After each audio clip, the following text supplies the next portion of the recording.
সুপ্রিয় শিক্ষার্থীরা, এ to Z academy চ্যানেলের পক্ষ থেকে তোমাদেরকে স্বাগতম। আজকের এই পর্বে চতুর্থ শ্রেণী বাংলা বিষয়ের পাঠ 11 থেকে আলোচনা করব। পাঠ 11তে একটি গল্প দেওয়া আছে। গল্পের নাম হচ্ছে বাঘ খেকো শিয়ালের ছানা। গল্পটি লিখেছেন উপেন্দ্র কিশোর রায়চৌধুরী। এক শিয়াল আর এক শিয়ালনি ছিল। শিয়ালনি হচ্ছে শিয়ালের ওয়াইফ। তাদের 3টি ছানা ছিল, কিন্তু থাকার জায়গা ছিল না। তারা ভাবলো ছানাগুলোকে এখন কোথায় রাখে। একটা গর্ত না হলে তো এরা বৃষ্টিতে ভিজে মারা যাবে। তখন তারা অনেক খুঁজে একটা গর্ত বার করলো, কিন্তু গর্তের চারধারে দেখলো খালি বাঘের পায়ের দাগ। তা দেখে শিয়ালনি বলল, ওগো, এটা যে বাঘের গর্ত, এর ভেতরে কি করে থাকবো? শিয়াল বলল, এত খুঁজেও তো আর গর্ত পাওয়া গেল না, এখানেই থাকতে হবে। শিয়ালনি বলল, বাঘ যদি আসে তখন কি হবে?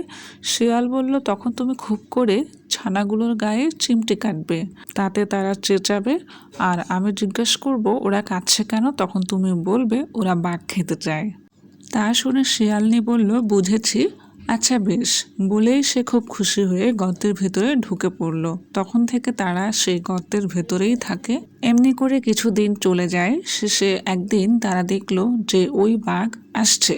অমনি শিয়ালনি তার ছানাগুলোকে ধরে খুব চিমটি কাটতে লাগলো, যাতে বাচ্চারা ব্যথা পায়। তখন ছানাগুলো চেঁচাতে শুরু করলো।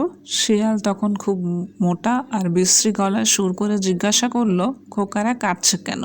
শিয়ালনি তেমনি বিশ্রী সুরে বলল, ওরা বাঘ খেতে চায়, তাই কাঁদছে। বাঘ তার গর্তের দিকে আসছিল, এর মধ্যে ওরা বাঘ খেতে চায় শুনে সে থমকে দাঁড়ালো। সে ভাবলো, বাবা, আমার গর্তের ভেতর না জানি ওগুলো কি ঢুকে রয়েছে। নিশ্চয়ই ভয়ানক রাক্ষস হবে, নইলে কি ওদের খোকারা বাঘ খেতে চায়?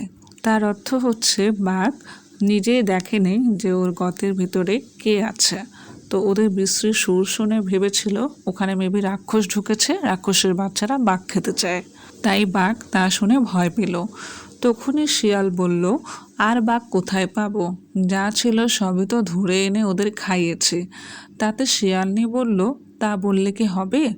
যেমন করে পারো একা ধরে আনো, নইলে খোকারা থামছে না। বলেই সে ছানাগুলোকে আরো বেশি করে চিমটি কাটতে লাগলো। এই চিমটি কাটার কারণ হচ্ছে যাতে বাচ্চারা ব্যথা পায় এবং আরো জোরে চিৎকার করে কাঁদে। তখন শিয়াল বলল, আচ্ছা রোসো রোসো, মানে থামো, ওই যে একটা বাঘ আসছে, আমার ঝপাংটা দাও, এখনই ওকে ভতাং করছি। ঝপাং বলেও কিছু নেই, ভতাং বলেও কিছু নেই, সব শিয়ালের ফাঁকি। বাঘের কিন্তু সেই ঝপাং আর ভতাং শুনেই প্রাণ উড়ে গেল। সে ভাবলো, মাগো, এই বেলা পালাই, নইলে না জানি কি দিয়ে কি করবে এসে। বলে সে আর সেখানে একটুও দাঁড়ালো না। শিয়াল চেয়ে দেখলো যে সে লাফিয়ে লাফিয়ে ঝোপ জঙ্গল ডিঙ্গিয়ে ছুটে পালাচ্ছে। তখন শিয়াল আর শিয়ালনি লম্বা নিঃশ্বাস ছেড়ে বলল, যাক, আপদ কেটে গেছে। বাঘ তখনও এমনি ছুটেছে যে তেমন আর সে কখনো ছোটেনি। মানে বাঘ এমনভাবে ছোটাছুটি করে চলে গিয়েছে, মনে হলো যে সে জীবনেও এমন কাজটি করেনি।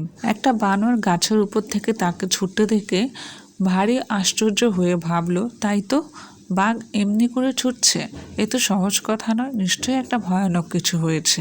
এই ভেবে সে বাঘকে দেখে বলল, বাঘ ভাই, কি হয়েছে? তুমি যে অমন করে ছুটে পালাচ্ছ? বাঘ হাঁপাতে হাঁপাতে বলল, সাধে কি পালাচ্ছি, অর্থাৎ ইচ্ছে করে কি পালাচ্ছি, নইলে এক্ষুনি আমাকে ধরে খেত।